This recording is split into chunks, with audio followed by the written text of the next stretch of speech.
Championship at 130 pounds. The entire country of Ireland should be so proud of this young man. Sean O'Carroll, ladies and gentlemen, with the win over Andy Vincents.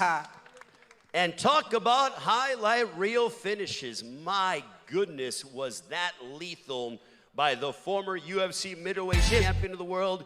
He turned back the clock and reminded me of that when he was knocking out Forrest Griffin and wiping out guys in his reign of dominance in the UFC. Comes out and dispatches of Tito Ortiz. I guess he doesn't even get paid by the round because it didn't last that long. Ladies and gentlemen, the Spider, Anderson Silva. I'm going to start off with David Haye. And David, for you, coming back into the ring after your layoff at 40 years of age, how good did you feel tonight? Obviously, Joe Fournier, what a tough competitor. He gave his all. It's not easy to be able to deal with your power punches, believe me. But what was that like getting back in the ring? It felt really good. It was nice to be back. As you said, 3 years out of the ring. I haven't hit a bag, had no sparring. So it was nice. I had 4 weeks preparation for this. And I got in there, I felt fresh. I felt sharp, my timing felt good, and I was able to enjoy myself. Normally I go out there trying to knock people out straight away. But I tried to enjoy myself. I wanted to give 8 rounds of good entertainment, and I think people enjoyed it. So for you, I mean, was there any signs the opposite to these guys. For you, did you feel any ring rust? Did it take a couple rounds to get going again? Because the one thing about it is that you got into your rhythm rather quickly, and I didn't see any signs of ring rust. No, I felt really good. I felt sharp. My timing felt good. I could see the shots coming. I got caught with a few shots here and there, but you know, I hadn't done much sparring for this. Usually I do probably 60, 70, 80 rounds of sparring per fight. This time I hardly did any. You know, I felt sharp. I felt fresh. You know, I've hurt my body over the years in training, really pushing myself. I needed this rest. I needed my body to just rejuvenate, and I feel I'm ready to do some big things. So Triller Fight Club does things a little bit differently. It's unconventional. It's unique. They breathe fresh air into the sport. But you were interviewed right before you were getting ready to make your ring walk by our very own Ashley Haas. What was that like, being interviewed as you're getting ready to walk to the ring? Yeah, that's never happened before, but it was nice. You know, pre-fight, I'm quite relaxed. I'm calm. I know what's going to happen in the ring. So interviewing me before, it was nice. I told her exactly how I felt, and I went out there and did exactly what I said I was going to do. So coming into this fight with Joe Fournier, I want to know, because after the fight was over, for those that didn't see, you called out Tyson Fury. So what I want to know, because I'm curious, did you have Tyson Fury's name in your mind even before you fought Joe Fournier? It was sort of the thing like, let me see how I feel, let me see how I perform, and then if I'm good and I feel great, then I want him. It's been in my mind for a long time, since 2013 when we were scheduled to fight. The fight didn't happen, I got an injury. I've always wanted that fight, and I've seen him go from strength to strength. He's got better and better, and his reputation's got up there. He's the lineal heavyweight champion of the world. So many people believe he's #1. And if I'm going to come back into the sport of boxing in a real fight against, someone special, that is the guy I know I can beat. I know his style. I know what he does well. And my attributes don't work for his style. And I think him and his team know that. I think maybe they think I'm a little old, so they probably will take the fight. But I'm looking for the biggest fight out there, and you don't get any bigger than the 6'9", undefeated Tyson Fury. My final question to you, David, if playing devil's advocate here, what if he says he has a matchup against Deontay Wilder in October? What if he says you need one more fight? Do you have a name that you would go ahead and go after to be able to then get to Tyson Fury? I'd only come back for Tyson Fury. Okay. In my mind, I don't want to show him what I've got. I was able to win this fight without showing the haymaker. I don't want him to know what I've got left. I want to surprise him on the night. David Haye, ladies and gentlemen, I'm going to go ahead and go over to my right. We're going to go ahead and save VITOR and Anderson. We're going to go in the order of the pay-per-view fights, just so that you're aware. I'm not bouncing around all crazy. But John O'Carroll, the fact that you told us in the fighter meetings you have a goal book. In 2022, you're going to become a world champion. Well, lo and behold, tonight against Andy Vincent, your victory, you are now guaranteed a world title shot. With everything you've been through, the fact that you lost a child, you have a beautiful family, but now the significance, a couple hours later, what does this win mean to you? Yeah, it's fantastic. You know, I had a really rough year this year, but I always say you have to sacrifice, make big sacrifices in boxing and in life. If you don't make those sacrifices, then your dreams become those sacrifices. And I truly believe that, you know, I made those sacrifices. I wrote down all my goals, everything that I want to accomplish, and I read them every morning and every night. So to me, it's not a matter of if, but, or it's only when I'm going to accomplish these goals. And I actually have won a world title in 2021 or 2022. And then I have, or maybe before then, with a little smiley emoji, you know what I mean? So God knows, but God just, or the universe, whatever you want to believe in, just placed this right in front of me, and He made this for the world title eliminator. And I just believe if you can see it in your mind, you can hold it in your hand. So for me, I genuinely, I'm just waiting for the time that I become world champion. And I actually have wrote down as well that when I become world champion, I can move on to the next chapter of my life. And I'm looking forward to that. You know, I'm looking forward to closing this chapter and becoming a nice businessman, doing whatever, and being a nice family man, spending quality time with my family. I don't like leaving my family for all these camps, but sacrifices have to be made. And my queen of a woman at home, she's amazing, you know what I mean? She gave me the strength. She told me the night we lost the baby, we went to bed. The next day, she was like, go over and buy yourself some shorts and trainers, and you need to go for a jog. You need to be 100% for this fight. She was still in hospital. Like, we were in the hospital. I was running up and down the car park like a lunatic. I say people are like, who is this fella? What's he up there in the bleeding hospital car park? You know what I mean? I was just doing mad things, but at the same, I was doing press-ups in the toilet because I couldn't train with a mask on, because you have to wear a mask in the hospital. It was a mad year. But all those things, when you get a little victory like tonight, it all becomes worth it. You know, I'm that little step closer to my dream, my goals. And I won't be accomplished as a man until I win that world title. So it better come sooner or later, because I'm 29 now and getting on. This body can't take too much more punishment. You told me in the post-fight interview, for the media members who are obviously covering it and listening to the broadcast, but there was a period in the fight, and this blew my mind, because you were getting tagged in that 9th round with big shots from Andy Vincent. 8th, sorry. You know, stand corrected. See, I mean, I smashed him in that 9th round, so it's the 8th. So you smashed him in the 9th round, but in the 8th, you couldn't see. That's why the doctor was asking you, and you told me that you were pretty much blind in the fight, and you were fighting on guts and instinct. How did you even get through that round? Because you couldn't see. How's that even possible? Yeah, it was a nightmare. I've had way worse cuts than this in the past, but they've actually been longer and kind of the blood dripped down to the side. But this time it was just right on the eye bone, and it kept dripping straight in my eye. And I was just, every time I blinked, I got like a red blur, and I couldn't see anything. And then every time I tried to wipe it, he kept hitting me with a jab, and I was like, oh. So then I started nearly dropping the hand, so I didn't wipe it. I was trying to just stay as far away from it as possible, and then he was catching me, tagging me with silly shots. But it was that little lapse of concentration. And when I walked back to that corner, I was just thinking, this gold book, like, I'm not going home. Or like, so it's the gold book. The gold book was in that 9th round. You being a world champion in 2022. Yeah, I was literally walking here. I was like, I can't lose this because I'm not even tired. Like, I'm 100% here. I'm not losing this just because I can't see. I was like, I'm just going to close the distance and go to war. And I said it to my trainer when I sat down.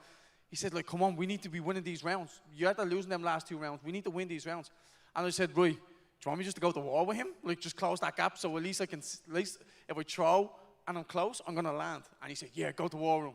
So we just went out there, put the pressure on him, and it was perfect. It worked. You know what I mean? Them last 2 rounds, what won me the fight? How proud are you? Because the one thing we know about fighters from Ireland, you guys come and you bring it every single time. Your country should be proud of you, but how proud are you to represent your country inside this ring on a global stage that was Triller Fight Club? Yeah, do you know what? I'm very proud, but I'm also my worst critic at the same time. I've been performing a million times better than what I performed in here in the gym.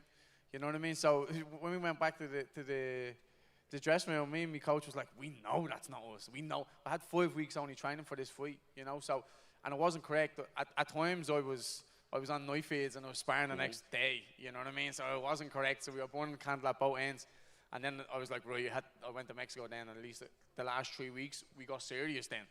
But up to that point, it was like, I was knife feeds every second night, you know what I mean? It was hard work, but it's all worth it, you know? I'm going home with my family being very proud of me, my country watching, being proud of me, and my team and sponsors and everyone. I've made them proud. The most important thing, you have to close the show. Champions know how to close the show. Well, you did what I mean? that. And I had to do that. I had no other option, you know what I mean? And when it comes push or shove, it's either, right, you bite down the gum shield and you become a champion. That's how winning is done. And finally, what do you want to tell the rest of the champions at 130? Because now you have the #1 contender status. Your next fight will be for the world title. What do you want to tell all the champions at 130 pounds? I'm coming. King Kong Carroll is coming, and I can't wait, because when I have a 12-week camp, the previous camp went amazing, and I was so sharp, I was so fit. It was incredible. I was in the best shape of my life. And then I went home, and my baby came out of hospital, so then I was, you know, it was a crazy time. So this one wasn't correct. But when I'm 100% and I get a 12-week camp, I'm going to destroy all them champions. I'm coming. And I don't even know the man's name who has the WBA, but I'm taking that belt. Jono Carroll, ladies and gentlemen, the #1 contender at 130 pounds, Anderson Silva, the former UFC middleweight champion of the world, turning back the clock, wiping out Tito Ortiz. Anderson, it was like I was watching you in 2008, 2009 with how you turned back the clock. How good did that win feel tonight over Tito Ortiz? Wow, I'm so happy, you know. I think my team working hard, I'm working hard, and I just try to enjoy every single moment I come inside the cage, inside the ring, you know. And I need to say thank you, God, for one more time, for giving me the opportunity to come in here and show you my job. In such a vicious sport where, you know, you literally risk your life every single time you step inside this ring, how do you maintain your poise, your composure, and you're just so relaxed because you move so fluid and almost effortlessly? Wow. I think the training is tough, you know, and when I train with my partners, I feel ready for everything inside the ring, you know. And my coach trained me a lot. Coach Doria helped me to continue doing my job, you know, and Coach Nico too, and my partners, Eliezer, Little Nico, my son Gabriel helped me a lot, my son Khalil too, and I'm so happy, you know, because when I train in the gym and I feel how much the guys beating me and knock me and say, whoa, I don't know, I don't go continue to that. I'm too old for that. And when my coach come and talk to me in the bedroom and say, hey, come on, wake up. It's your partners. Prepare you for, stay ready for war. And I'm here. Also, on the undercard, you had one of your students, a guy who looks up to you. You guys share the same last name, but you guys aren't related. Eliezer Silva got his professional debut. He was successful. He had a unanimous decision victory. Did you watch his fight, and did that give you any extra motivation to come out and really put on a show? Because a guy who you literally brought to this country, a man who dreamed of training with you, has now gotten a professional victory and made his pro debut successfully under your card. Wow.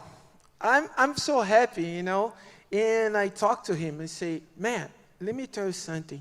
You don't win this fight, I promise. I go put in the ground and go beat you. Because you knocked me out the whole time in the gym.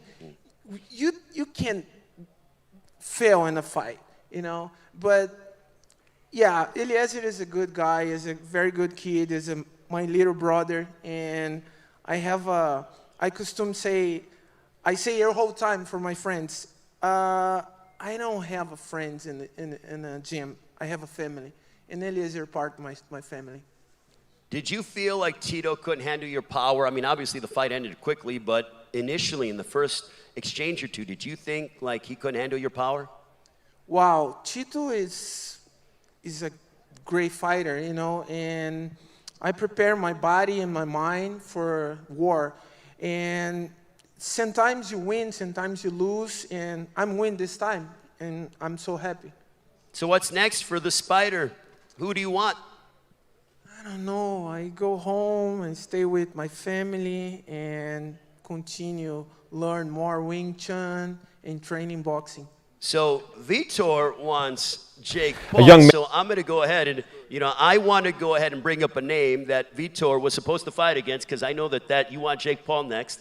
But what about potentially, if VITOR, if you don't fight Jake Paul or whatever the case may be, what about Anderson Silva and Oscar De La Hoya?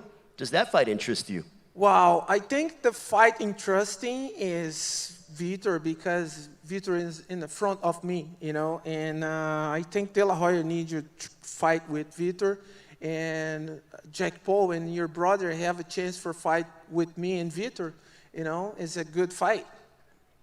What do you want to tell the fight fans out there who continue to support you throughout the years? And obviously now you look fantastic in boxing. Social media is raving about your performance tonight in the boxing ring, claiming that you might have the best transition, or one of the best transitions, from MMA to boxing.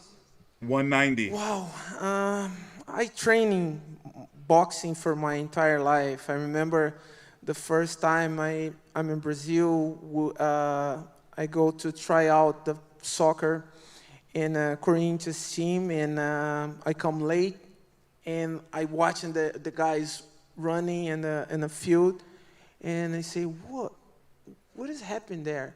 And I walk in, and the guys start training boxing, and with Vitor Ribeiro. He's a great coach, he's a great man, he's passed away, and asked me, you training boxing? I say, no, I come to try out the soccer play.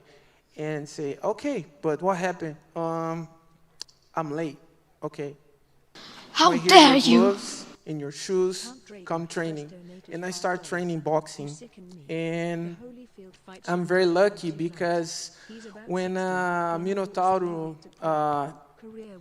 take care of me and introduced me to Coach Doria and the whole team in Bahia, the champion. And I'm never stopped training boxing, and I love. And, it's funny and incredible for me because I love boxing, and well, you're damn good at it, I'll tell you that. Yeah, and I just watching the Evander Holyfield, Mike Tyson, Roy Jones Jr., and I say, whoa, one day maybe I go fight the same level these guys. And I'm here today, and I continue working hard to prove my respect for boxing community. Well, Anderson, congratulations on the victory. An impressive performance, a knockout win over Tito Ortiz. Now in the main event tonight, my goodness, I'm glad I don't have to stand across the ring from him because he's a dangerous human being.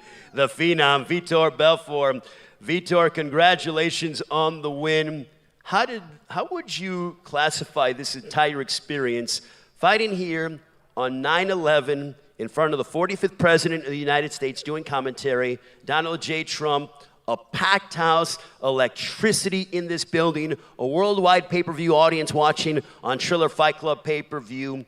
What was this like for you tonight as you defeated Evander Holyfield in the first round? Legendary. That's what it is. It's a legendary moment. And like I said, we're going through a very tough season now. The world, a lot of people are losing their loving ones. And I know everyone becomes so political. Everyone becomes so divided. And 9/11 is a time that so many people were affected in this country. I remember 20 years ago when we saw the first plane. It's like it was the end of the world. And to see today, we're so divided and people are fighting over things. People don't have patience anymore. So I think it was such a great environment today here. Great fights, great competition. And I think, we all have to learn from boxing. What boxing have to teach you. Sometimes you have to duck, you have to escape, you have to move, you have to use your jab, you have to go for the knockout. But at the end of the day, it's a sport. So I think we all should be more caring for each other and uniting this country, the great country that is America. That's why we're here. We're immigrant. Now I'm an American. So I'm very proud to be able to have that opportunity and having the Mr. President and his son coming here, entertaining us all, you know, dividing his time with all of us in a great moment, fighting in the car with great fighters. I'm very blessed now.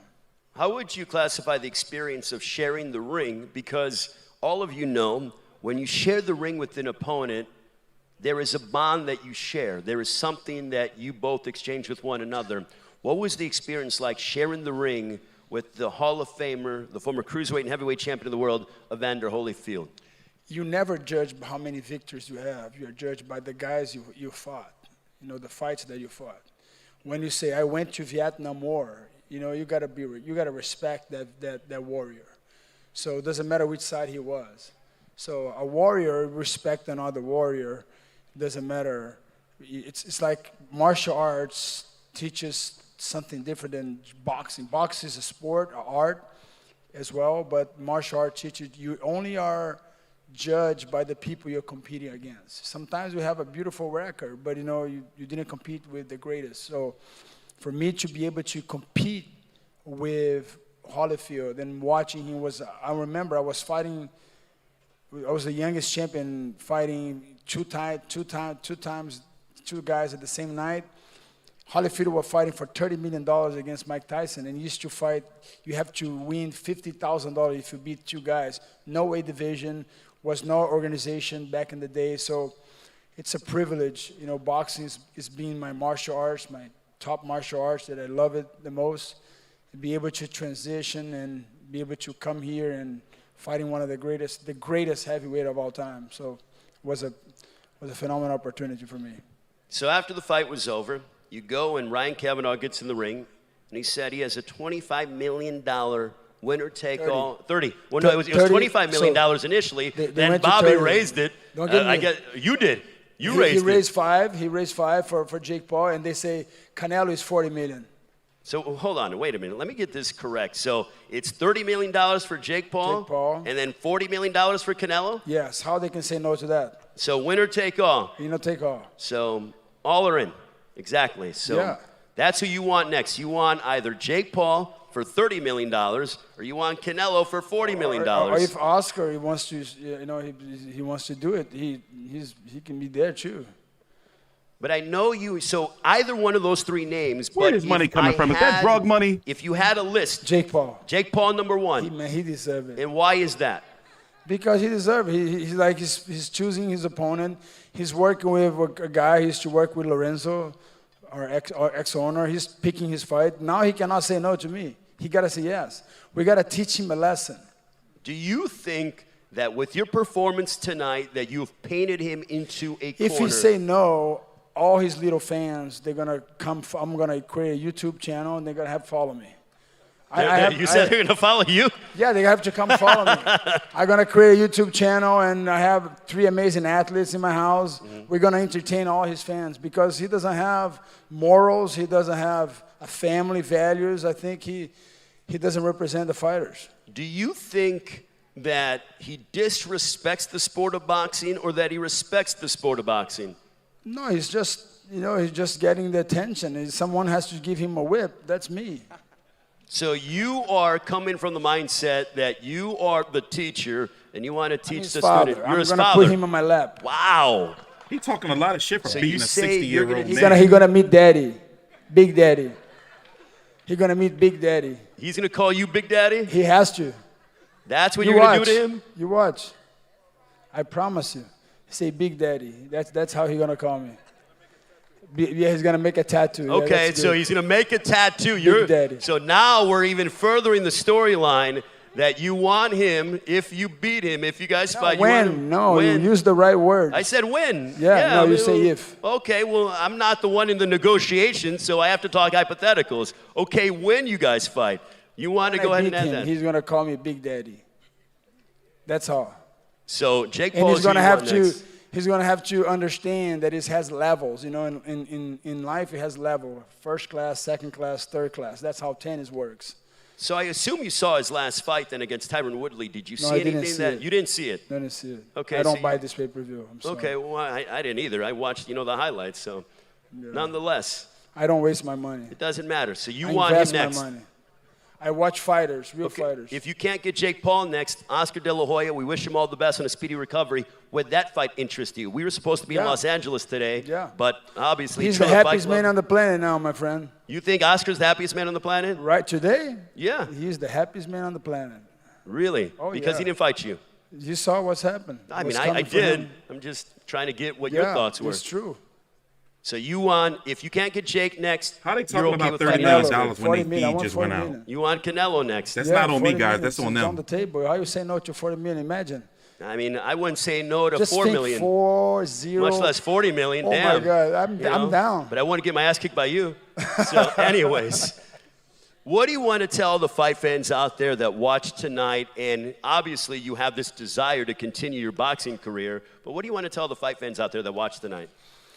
I want to thank the fight fans, but my dream is to mix, really a little bit of rules where we can grab. They camera just went out. So I'm looking for. That's for not on us me. That's MMA not on my fighters end. Look at the really logos, the Fight boxers Club and Triller logo at the bottom. in a That's fair not way me. that bring advantage for us as well, because the clinch, what we do the boxing and MMA is different. So I hopefully can grab the neck, push, grab the feet. I'm not talking about spinning punches because boxers cannot handle that very much. It takes time to do it. But I mean, I would like to kind of make some legendary fights, where you can kind of bring the grabbing part, with the push and make it more free on the clinch. That's something that will intrigue the fans, and the fights will be huge, big fights. These mofos can't be even keep broken. their I feet think up. Triller can shift the industry because when you combine the both sport at the same night, at the same rules, that's gonna the amount of content and people will see something totally different. But until that happens, I will box boxers. Well, Vitor, thank you so much. Congratulations. What a win. David Hay, Vitor Belfort, Jono Carroll, They can't even keep Anderson their Silva. feet up. Congratulations to all. And I'm not saying this just because they're up here, but I've worked with these guys throughout the entire promotion, and they're all quality individuals. They're all great representations for combat sports, and we are very lucky that we were able to watch them display their world-class talent here tonight in Hollywood, Florida. On behalf of the entire Triller Fight Club team led by our boss, Ryan Cavanaugh, thank you so much for joining us here tonight, and we will see you on Tuesday I'd as like we to continue. finish You have with one this. more? Ryan Cavanaugh, he's going to be one of the greatest promoters who will be able to put fights that never been done before.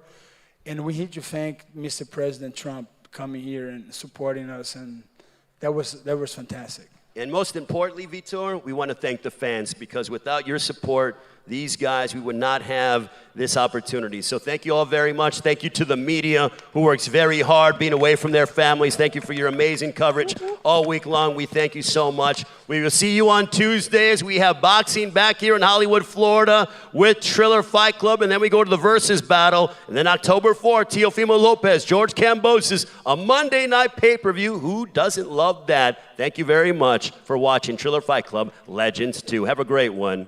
We'll see you later. So, the last 5 minutes of their post-fight press conference, the camera goes out. And we're supposed to believe after Teofimo hasn't fought in nearly a year, that purse bid for Kambosos was what, February of this year? We're now in October. When was that purse bid? February, something like that, right? Tyson has come out to saying that Triller didn't give him his money. I believe he has it now. Roy Jones came out, or something, rumors that he didn't get his money. I believe, from my understanding, he has it now. The reason why Holyfield stepped in, if you didn't hear, he's been talking about it all week. Pretty much saying, well, word is he was going to sue him. So they was like, shit, Oscar De La Hoya gets sick, let's throw Holyfield up in there, call him up. In a week's notice, a 60-year-old man. And listen, no disrespect to Vitor Belfort, but you can't be going around jerking your dick for beating up a motherfucking 60-year-old man. Calling out Canelo and shit. I'm getting a little untethered because it's like, bro, you out of control. And it's like, where's Triller getting this $30 million from? Like, bro, is it MTK Global money? Like, where's it coming from? Because how are they turning a profit? By the way, the Teofimo Lopez versus George Kambosos fight is on a Monday, October the 4th, and it is $19.99, $20. They just trying to do anything. I'm going to give a shout out to friend Sean Cruz DeZern, who was supposed to fight Elaine Cedarus, if I got to pronounce her name. I covered her when she fought Alicia Napoleon on Showtime. She's the WBA and IBF 168-pound champion. Is Cruz DeZern still the 168-pound champion? WBC? Well, anyway, they were supposed to fight this upcoming week on Triller card, and they just chalked her fight. Triller, like, it don't make no sense to me. You know, I try to support Triller. I buy all of their fights. I cover their cards. You know, the last one was like Chris Algieri versus Mikel Lespierre, Michael Hunter versus some guy. It was the Locks Dipset, you know, versus battle.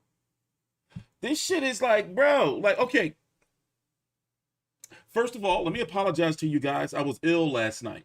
So that's why my Valdez coverage was off. I had to go to the hospital this morning. I had a little bit of a, had a panic attack yesterday. Then a panic attack led to an asthma attack. I haven't had an asthma attack in years, bro.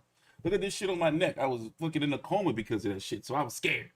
So I barely made it through. Like, if you look at my Valdez Concecal video last night, like, I'm gasping for air. I was really like trying to look like I was cool, but I wasn't. So, but anyway, I'm cool now. I'm straight now. So basically, I had my routine is to get the whole house cleaned up, get food prepped, and I got kids here, you know. So I did get a chance to watch the prelims. I did get the card tonight. I did get a chance to watch David Haye versus Joe Fournier. I did get a chance to watch Andy Vincent versus John O'Carroll. By the way, real quick, who saw that fight? Who won? Who do you think won? Did John O'Carroll win? So anyway, you know how you can tell my videos are messed up? You can tell like something is wrong if you don't see me put a thumbnail on my video, or if you see in the description box, it's just like no names of the fighters, no nothing. That's how you can tell I'm having a hard time. So, but anyway, I did get a chance. I was watching the card. I didn't really sit down like at the desk, like wash my ass, took a shower, all the food is done, you know, kids are settled. I didn't really get down here until I'm consistently sitting here watching the fight or the card until Anderson Silva. And thank God I did, because that ended in 1 round. So if you didn't see the replays, you know, I don't have time to pull them up right now, but Tito Ortiz got sparked out in 1. I'm talking about it was a legit joint, caught right on the jaw.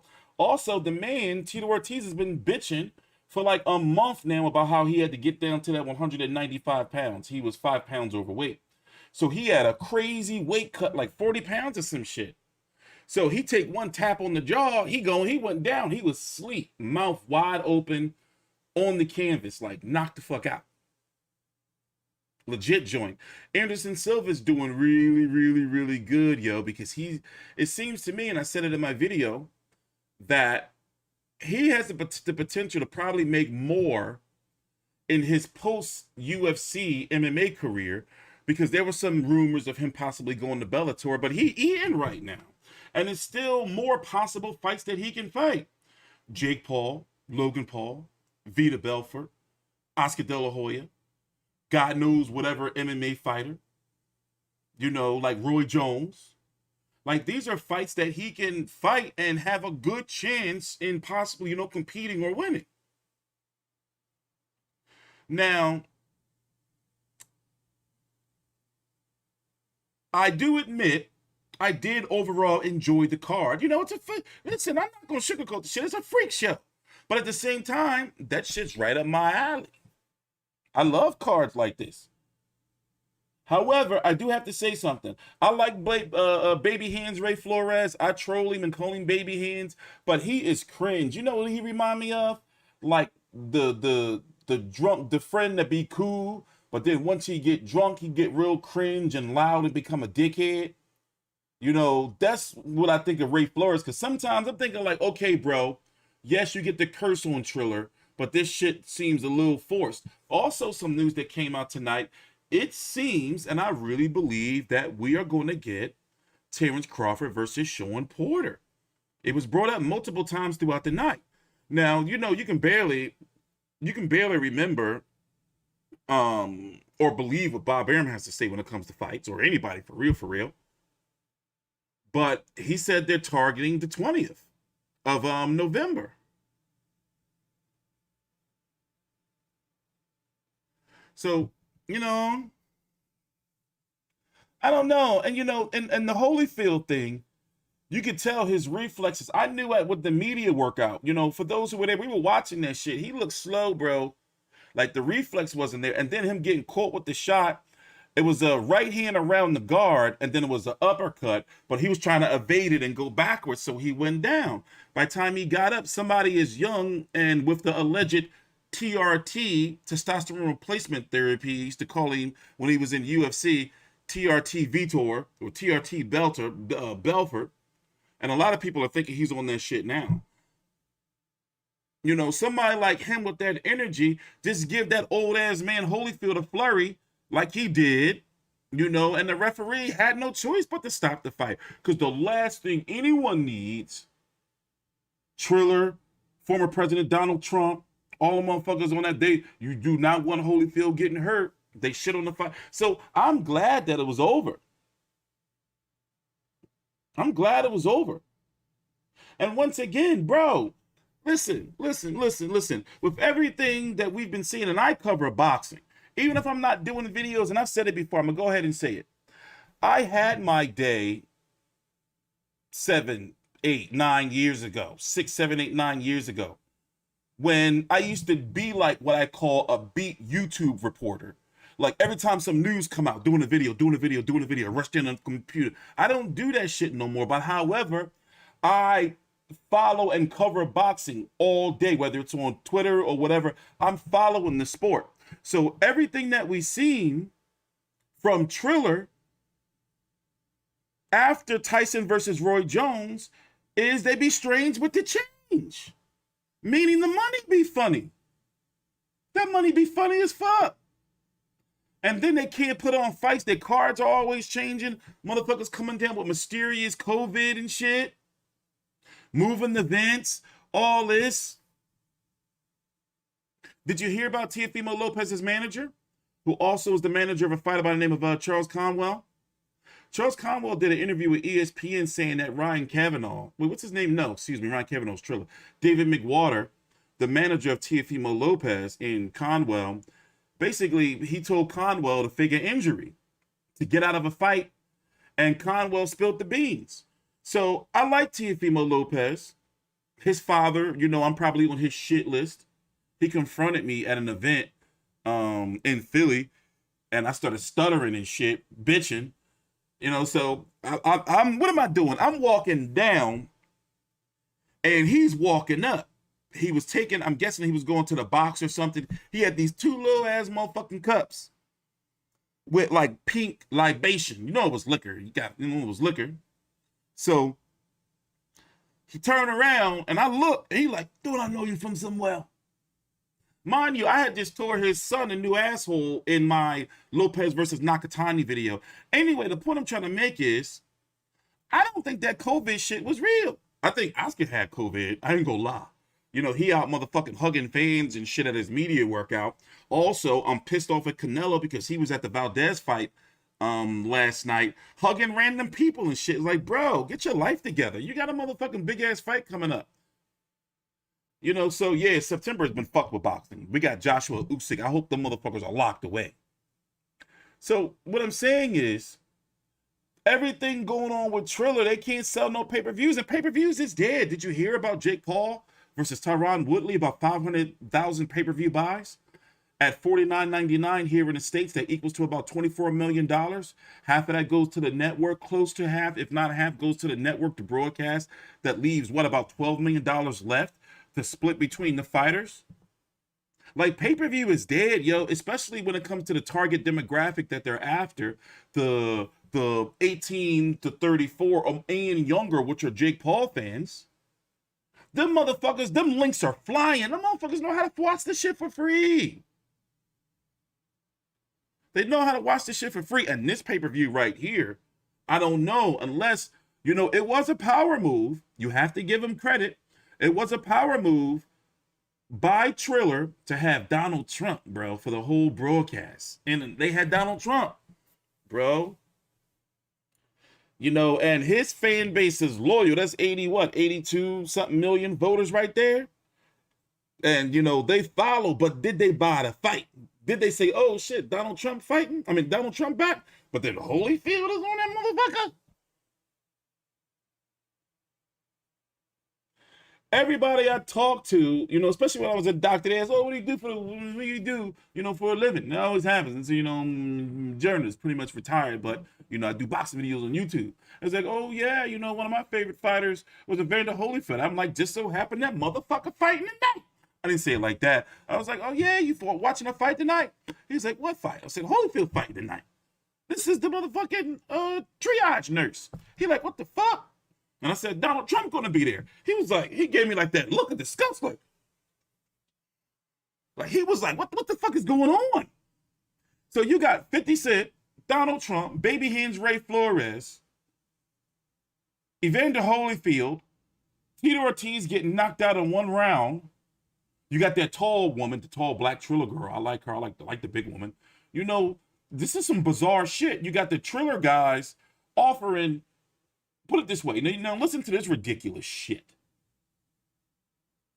There's no such thing as a winner take all fight in boxing. I would never allow my fighter to be like, yo, fight this guy, but if you win, you get this money. But if you lose, you don't get nothing or a little bit. By the way, from my understanding, Jake Paul has what? Two more fights with a Showtime deal? So Belfort talking all this shit like he beat up somebody prime. You beat up a 60-year-old man coming off of an 11-year layoff who can barely talk. And he got the old man walk. I saw him at, bro. And look, and I'm sitting here covering the shit. I'm sitting here covering the shit. And you know, listen, I mean, it's my job. So I don't want to keep bitching and complaining to you guys. But next week is kind of dead in boxing. You got 2 PBC cards not worth a damn unless you're, you know, into like prospect build-up cards, pretty much what they are. You know, if that's your thing, that's your thing. But until September the 25th, we don't got nothing, bro. This is going to be a UFC-dominated month. Boxing is fucked in September. You know, will they revisit Oscar De La Hoya versus VITOR Belfort? We don't know. I think they should. But I think Anderson Silva is going to be in for a big payday. Yeah, Holyfield almost flew out the damn ring. Here, let me pull up I'm going to pull up a clip for you, a couple highlights.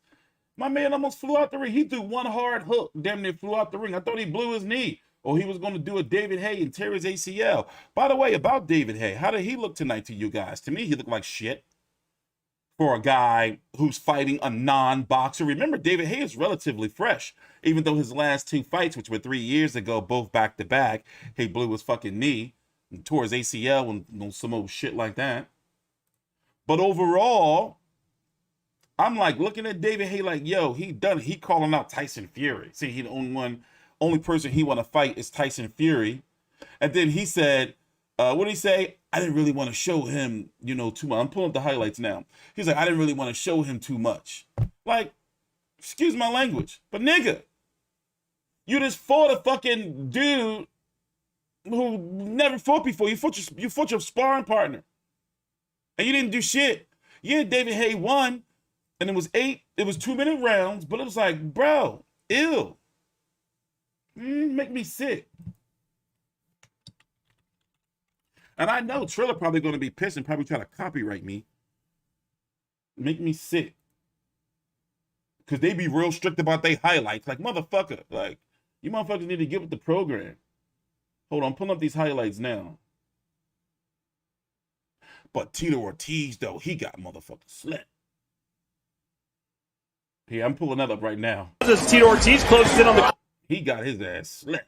This is from, oh, shit, I could put it on DVR. Nah, I'm not going to do that shit. It's probably going to freeze my motherfucking computer. But he got his ass slept, bro.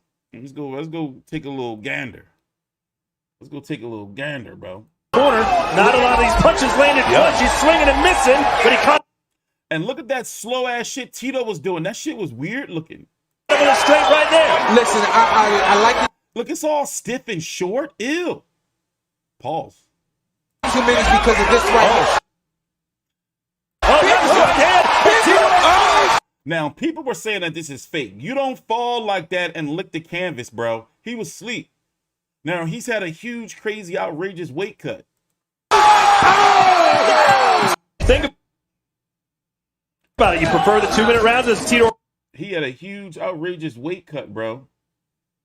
So, look, he gonna catch him. Watch this. Now, look at this bullshit Tito doing. Look at this shit. Like, what are you doing, bro? And Anderson Silva has been known, even before he fought Julio Cesar Chavez Jr., to spar with boxers, to take boxing seriously. Like, so what he's doing, he's like, oh shit, fuck, check it, nigga. What? Watch this. So he gonna come up and look, he looking right at it. His chin is wide open, and he hit him smack dab, perfect shot. And I wish they could show you the other angle. And if you see, like, if from the other angle, that camera right there that's on the ring post, you see like his face, his mouth, like sucking on the ring rope, like he was asleep. And you can tell he gonna have like a scrape, like a strawberry on his face, because his face slid all across it before he went down. Look, his face sliding across it. No, first he fell forward, like he was fucked up.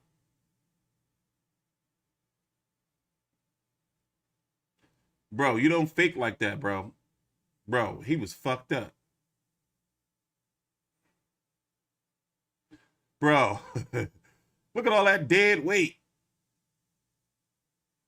And I told y'all throughout all the fight week events and even the build up to this fight, he was bitching about making weight. He was fucked up. He was fucked up. And now he gonna be mean to smithereens.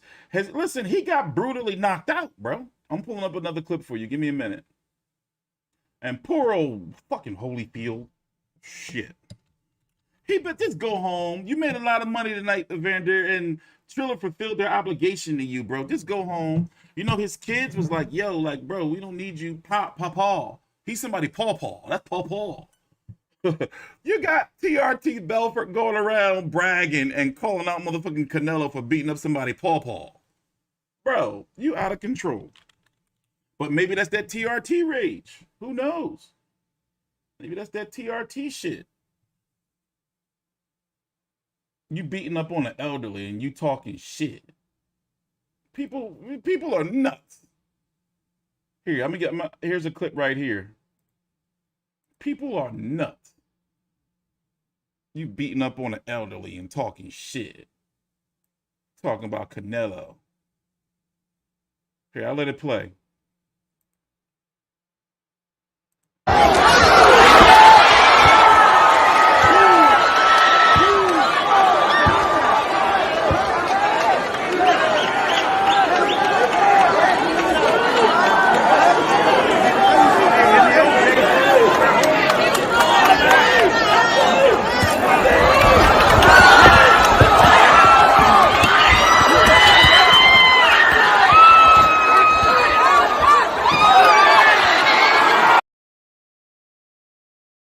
Horrible. But that one right there, though, that one is gonna go straight through the guard. It concerned me. I was concerned. Watch how that shit smacking. Woke his old ass right up. Oh, this is the one that scared me. By far the hardest shot of the fight. And the uppercut was pretty mean too, bro. Come on, Evander.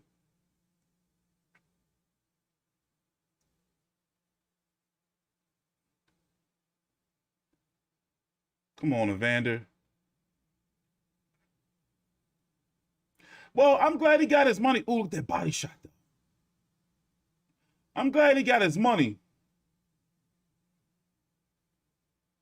You know, but it's like, you know, that'll do, pig. That'll do.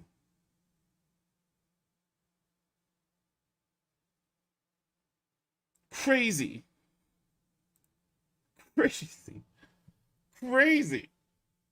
So just imagine what Mike would have did to him. Mike would have killed him. I would have been here crying. Oh, no, Mike, oh my God. Can you imagine what Mike would have did to him? Mike looked way better. Like, Mike just looked like he got stamina issues. Like, because he old. Like, Mike was looking, like, good. He was showing the angles and shit. If you notice something, let me tell you what I noticed. And I said this when they were even first talking about fucking Tyson Holyfield or Holyfield Tyson 3. I was like, yo, these old niggas ain't showing us no motherfucking road work. Holyfield don't got no type of montages of him, like, running or like moving fast. So when it came to the media workout this week, I was like, yo, like, I want to see how he looked. And sure enough, he looked like shit. But that's not a look like shit, like, in disrespect. That's a term of endearment. Because, bro, you're 60 years old. So, you know, for him to be just looking in shape. But of course you're going to be slow. Crazy. You know, he turns 59. He's 58. He turns 59 next month, October the 19th. How old is Belfort? 44? The juice was definitely loose tonight.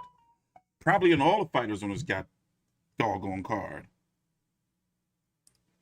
But going to get creative with the content. We've talked about it a little bit. There's a lot of shit going on. And also, we do have to start gearing up for Canelo. Not Canelo. Lopez Cambosos. He was on the ESPN broadcast last night during the Valdez card, and basically, you know, saying he don't want Lomachenko again. But I don't think he has any control over that.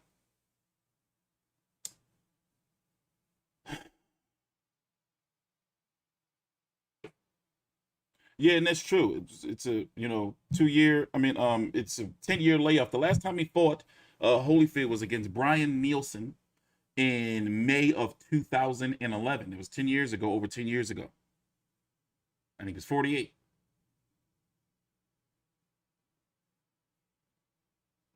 So I'm just glad that it's over and nobody got hurt. Meaning Holyfield. I didn't really give a shit if Tito got knocked out. You know what I really wanted? I was hoping that Holyfield was going to keep on with the jab like he did the first, 30 seconds or so. Let's keep 30 seconds, 45 seconds. Let's keep on with the jab and just wait, and just load up on one. Just wait for, just wait for Belfort to get a little too excited and just lay his ass out. But it didn't happen. Because Holyfield too old. So Belfort knew, throw these bunch of punches at this old man. He ain't gonna be able to do nothing. You was hurt that Holyfield went out like that? It could have been worse, bro. It could have been a whole lot worse. It could have, you know what I was scared is that he was gonna fucking fall out the ring. I didn't want to see that. I'm still hurting when B-Hop got fucking flew out the ring. But then again, B-Hop went out the ring gracefully. Like, he just went gracefully through the ropes. Remember that shit? Like, he went, and his feet was just up in the air. He went gracefully through the ropes. But, yo, I was scared. Like, when he threw that hard-ass hook, and he fell and was, on the ropes, I was like, oh, shit, how long was it going to take him to get up? He probably feeling that right now. He probably going to be feeling that for, a few months.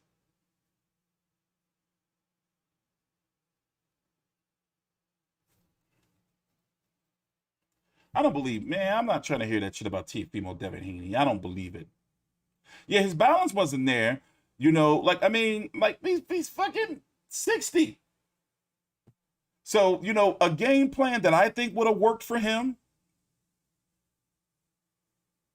is to keep doing what he was doing. Try to paw, stay in the middle of the ring, try to find something. But then again, he's only had a week to prepare for this dude.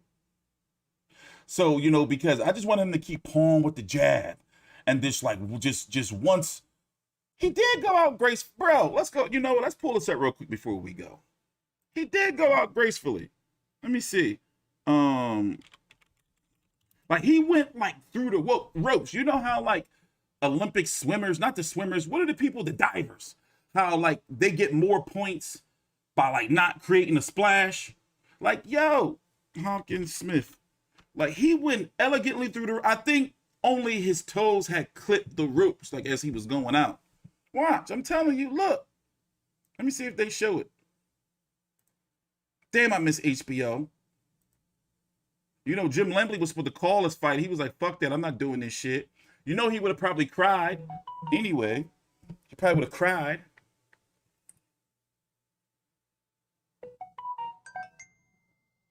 Probably would have cried.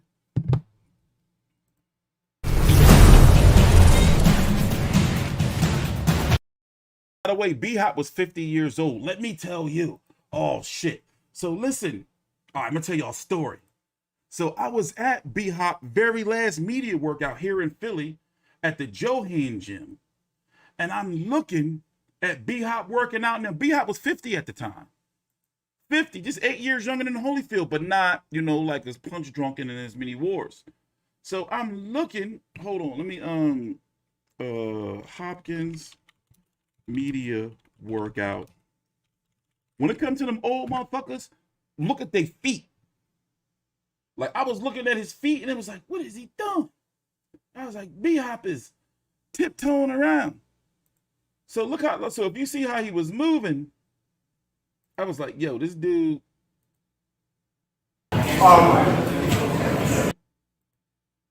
But at the same time, for him to be a 50-year-old man. But no, this was nothing though. I'm not gonna be able to show you the whole clip. I don't know the timestamp. But then when he got into the ring,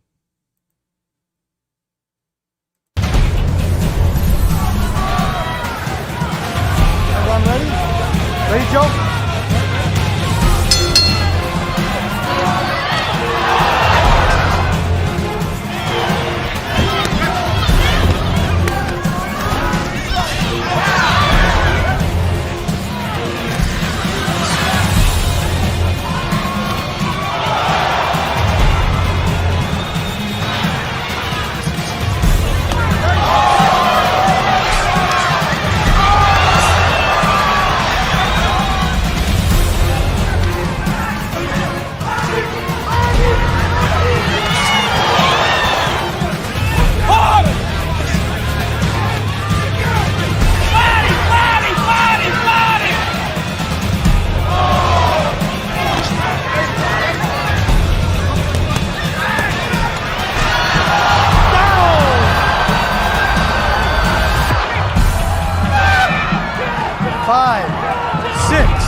Come on. You can't tell me. Oh, did my shit freeze? You can't tell me that wasn't elegant as fuck. I'm gonna rewind it back, put it in slow motion. I'm all spitting. You can't, that was elegant, bro. Let me put it in slow motion for you.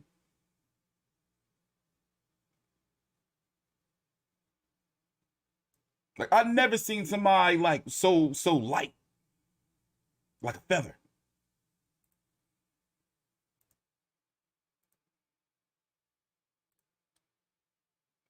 But at least this didn't happen. At least this didn't happen to Holyfield tonight. That shit would have been scary. I was like, oh Lord, please don't knock him out the ring. Look, that was graceful, bro. That was, come on. And he landed straight on his back. And he was cool. He was cool. But his boots all up in the air.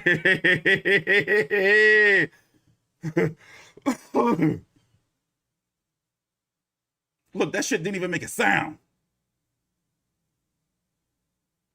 I know that's motherfucking Bernard Hopkins. You drunk? Levi? You drunk? No, this wasn't tonight. Y'all never seen this?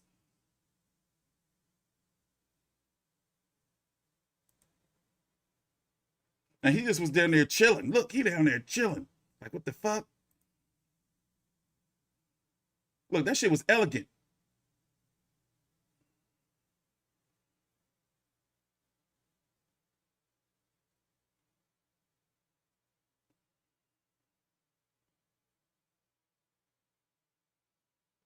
This is the one that sent him flying. He took flight right there. After that elbow free right here, I mean that shoulder, and look how his arms just spread apart. Look at that. Do this. I can't do this. Yeah, he could have got back in the ring. He could have got back in the ring, but you know B-Hop for the dramatics, so he was trying to make it seem like it was a foul to get out there with the win. All right, yeah, I got some weed too, man. That's all right. That's cool with me. Crazy shit. But at least it didn't happen to Evander, yo. At least it didn't happen to Evander. Bro, I'm going to get up out of here, guys. I'm D Street Controversy with FightView360.com. Please take your time out, like the video, subscribe.